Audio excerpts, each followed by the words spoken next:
Here's some advice I've got for people who are wanting to get into wedding photography.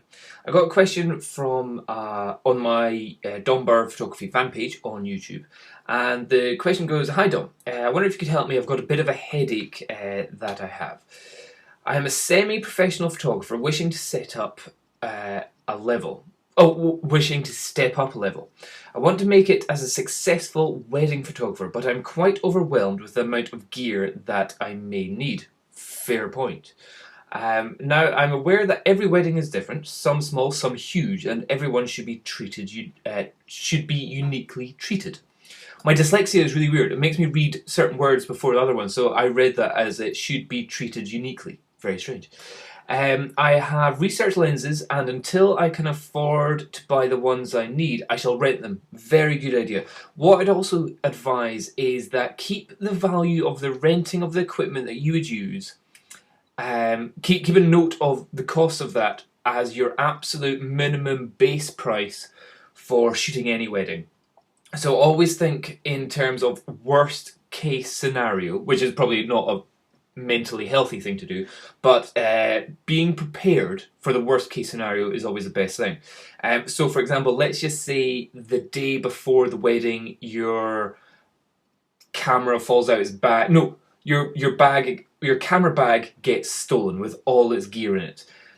Make sure that the price that you've quoted the wedding or the people that are getting married, even if they're mates rates, if they're your best friends from school, say, look, the minimum I'm going to have to charge is how much it would be for me to rent all this equipment and the insurance I would need for renting that equipment as well. So that's our thing. A lot of shops will say, oh yes, if you want to rent this, it's £150 a day plus insurance. You're like, oh right, oh, and then plus VAT on top. So don't just look inside a magazine and go, that lens is £100 a day, that camera is £150 a day, and that tripod is £100 a day. Okay, so that's £200, because if you go into a shop, you may find that it's actually a heck of a lot more once they've added on the VAT and the insurance that they charge as well, which I don't think they have to advertise that in the magazine, so double check that. So think of, do your rental, absolutely, make that your absolute minimum base level. And also the worst thing is, if your stuff does get nicked and you do have to you have to quickly drive down to the place, rent all the gear,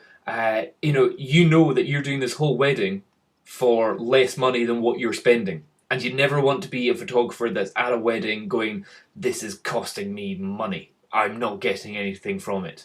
So, and even also factor in, like, let's say your car gets broken into, you get a flat tire, the cost of a taxi from your house to the shop to get the rental equipment to go to the wedding as well. So factor all that in as your absolute minimum base charge. Otherwise, what you don't want to do is go, oh yes, it's only £300, and then on the day you go, oh, my car got broken into, I can't come down. Never a good way to start. So that's a little tip there. However, there's so much more equipment: multiple flashes, triggers, stands, umbrellas, light packs, the list goes on. What I want to be able to do is get the right gear and quickly master it so that I can use it in the field. Good plan. Can't disagree with that. I don't want to blow my own trumpet, but I've created some quite amazing photographs just by using my camera and Photoshop. I'm sure you have. I wouldn't doubt that at all. I want to really get to grips with studio lighting. Flashers, interesting term, flashes. But how do I do this without a studio? You don't need a studio to get used with flashes. All you need to do is work or practice every day with using off-camera flashes. So yeah, I would say get 2. If you're using Canon, you need 3. Because you need, certainly if you're using kind of like a 5D Mark, whatever, because they don't have a pop-up flash which you could use as commander mode. So remember that if you're buying Nikon, the little flash that you get on the top of your cameras there, that can work as a commander. So it doesn't affect the image in any way, but it can just be used to set trigger off the other flashes. So there you don't need to buy another flash, you don't need to buy triggers and receivers. If you're going with Canon, you will need to get an extra flash on top. The thing is, if you're doing it in a wedding or outdoors, the little pop-up flash on the Nikon isn't very powerful. So that's usually like a room like this that I'm doing this video in, absolutely fine. So if you're just practicing on figuring out where's best to have the light stands, whether you should use umbrellas, all that stuff. I've done piles of videos on that if you want to have a look down below. Then it's great for just figuring that out, learning it out, and also developing its kind of distance that it can work at. But if you're doing it in a wedding, let's say in a big church, never use flash in the church, unless it's after the actual wedding, but don't use it during the wedding. Or if you're in the dance hall, wherever they're having that, if you're doing it quite a distance away and it's not a particularly reflective walls, like if it's white walls like we've got here, the flash can bounce off it very easily. However, some places put a fabric cloth down the walls to make it nighttime feel or something, and then the flashes gets absorbed into that, so it won't bounce off the walls and trigger off flashes behind you. So that's the only other thing to work on. So what I would say is just every day, just constantly get the stuff months before you're doing any weddings, and just every day practicing and playing and experimenting with the flashes that you've got. And you don't need to do it in a studio. Just figuring out how well they work outdoors. Because if you're doing a wedding, you're not necessarily doing a wedding in a studio. If you're shooting the people on the dance floor, and if you're shooting them as they walk down the aisle of a certain barn that they're in or something like that, then that's not going to be the same as a studio. So that's the studio is not important. Practicing is important, and you can do that absolutely anywhere. I just need some sort of guidance about about the right gear to buy and how to quickly master it. Yeah, so what I say is go with. Here's another thing. Here's another major tip. If you're wondering about what gear to get, go with the absolute biggest manufacturers. Now, here's the idea of shit hitting the fan, big stuff. Worst case scenario. Let's say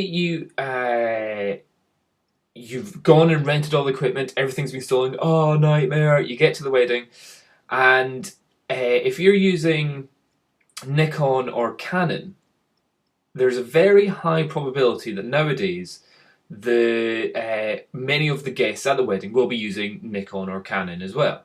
Some will have Sony, some will have Pentax, some will have other stuff, but generally the majority of people will be with the two main manufacturers. Now let's just say you've gone and quickly rented the camera and got the lens and all that stuff, but as you've got to the place you've realised the batteries haven't been charged. Oh, shit hitting the fan! Absolutely horrendous. You spent all this money renting all the equipment, you're making no money from this wedding, and now you don't even have any batteries to take the goddamn photos. How much...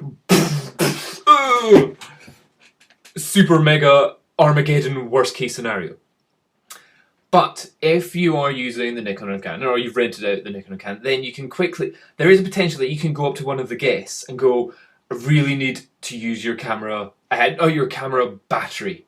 I would say there's absolutely no harm if you're the paid for photographer and you see somebody there who's also rocking a Nikon D800, but was just a guest, going up to them and saying, look, I really need your help.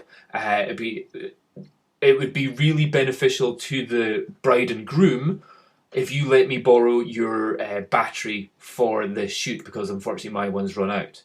And nobody at a wedding who's got a camera, who's just as a guest there, will go to the main photographer, no, you're not getting my battery, because effectively what they're doing, they'd be ruining the photos, the paid for photos, for the actual husband and wife getting married. So think about that. I would always just think, have the gear which potentially guests will have, just in case super mega Armageddon death wish hell happens and you've got no equipment and the batteries are all dead. Oh! So that's what I say. Yeah, Nikon, Canon, get it, work it, know its limits, know which batteries work in. So if you've got a D700, you know you can go up to somebody with a D300 or a D300S or a D700 as well. But if you've got a Nikon D4, the only person that's going to have batteries for that will be somebody with a Nikon D4. So that's one of the other things to think about. So yeah, hopefully that has never ever happened to anyone ever. But if you're prepared for it, then you're sorted. I work from a tiny office in my house. That's all the space I have. That's all that you need. I really enjoy videos. I find them very informative. Thank you very much. Yeah, so that's pretty much my only advice there is use the gear which most people either have. make your prices the minimum that would be cost to rent and travel to the place if shit hits the fan, and just work on playing with the stuff every single day. I use it. I use my camera gear every single day. Granted, I don't make videos every single, pretty close, but not every single day. Not educational ones. But I'm doing it for my houses. I'm using off-camera flash, on-camera flash, all that kind of stuff. And it's just keeping yourself not up to date, but having that knowledge in the front of your head, just kind of going, boom, flash over there, do that. So it's split lighting, fantastic. Just having that information in the front of your head all the time, very handy. So there you go. Hope that helps. Cheers. Bye-bye.